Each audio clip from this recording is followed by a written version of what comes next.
My name is K. Pranaya. I am studying 7th class.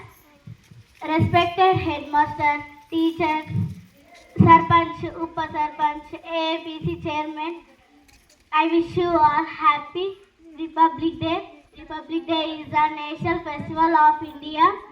On 26th January 1950, the Constitution of India came into force. It is the supreme law of India. Our constitution is the largest written constitution in the world. Dr. B.R. Ambedkar is the father of Indian constitution. Republic Day teaches to live unity and peace. We should respect our constitution. On this special occasion, let us salute our soldiers who protect our country day and night.